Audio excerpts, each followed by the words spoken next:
बीच रास्ते से लौटने का कोई फायदा नहीं, क्योंकि लौटने पर आपको उतनी ही दूरी तय करनी पड़ेगी जितनी दूरी तय करने पर आप लक्ष्य तक पहुंच सकते हैं। जीवन में सफलता उसी को मिलती है जिसने मुसीबतों का सामना किया है। भगवान श्री कृष्ण ने भी गीता में कहा है, जीवन एक संघर्ष है और इसका सामना प्रत्येक व्यक्ति को करना होता है।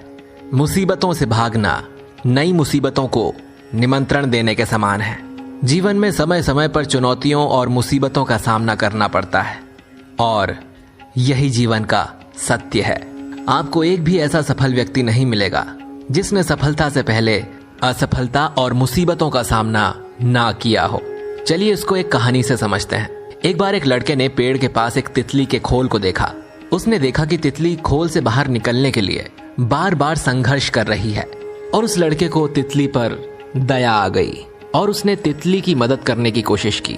उस लड़के ने खोल को तोड़ दिया और तितली को बाहर निकाल दिया, लेकिन कुछ ही देर में तितली मर गई। लड़के को यह समझ में नहीं आ रहा था कि वो तितली कैसे मर गई और फिर उसने सारी बात अपनी माँ को बताई। माँ ने उसे कहा कि संघर्ष ही प्रकृति का नियम है और खोल से बाहर आने के लिए तितली को जो संघर्ष करना पड़ता है उससे उसके पंखों और शरीर को मजबूती मिलती है। तुमने तितली की मदद करके उसे संघर्ष करने का मौका नहीं दिया, जिससे उसकी मृत्यु हो गई। जिराफ का बच्चा जब जन्म लेता है तो वो माँ के गर्भ से 10 फीट की ऊंचाई से पीठ के बल गिरता है। गिरने के बाद उसमें उठकर खड़े होने की शक्ति नहीं होती।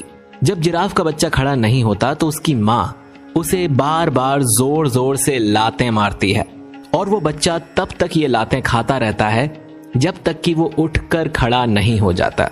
और कुछ देर बाद वो बच्चा डगमगाते हुए उठकर खड़ा हो जाता है। तितली और जिराफ की तरह हर प्राणी को संघर्षों का सामना करना पड़ता है।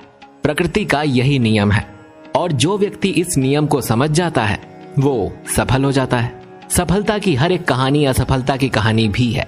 जो व्यक्ति असफलता को चुनौती समझकर स्वीकार करता है वो असफलता को हरा देता है और जो व्यक्ति असफलता से डर जाता है वो कभी भी कुछ नहीं कर पाता। अधिकतर लोग ठीक उसी समय हार मान लेते हैं जब सफलता उन्हें मिलने ही वाली होती है। विजय रेखा बस एक कदम दूर होती है, तभी वो कोशिशें करना बंद कर देते हैं। वो खेल के मैदान से अंतिम मिनट में हट जाते हैं, जबकि उस समय जीत का निशान उनसे केवल 1 फुट के फासले पर होता है। किसी ने क्या खूब लिखा है, मुसीबत आ ही गई है तो डरने से क्या होगा, जीने के तरीके ढूंढो दोस्त, मरने से क्या होगा। दोस्तों, उम्मीद करता हूं आज का ये वीडियो आपको जरूर पसंद आया होगा और आपके जीवन में कुछ रंग जरूर भरेगा। तो आज की कही बातों पर विचार करें और इसी तरह के वीडियोस देखने के लिए हमारे चैनल को सब्सक्राइब कीजिए और बगल की बेल आइकन भी दबाइए ताकि आपसे हमारा कोई भी वीडियो मिस ना हो सके। मिलते हैं आपसे अगले वीडियो में एक नए मोटिवेशन के साथ। तब तक के लिए शुक्रिया।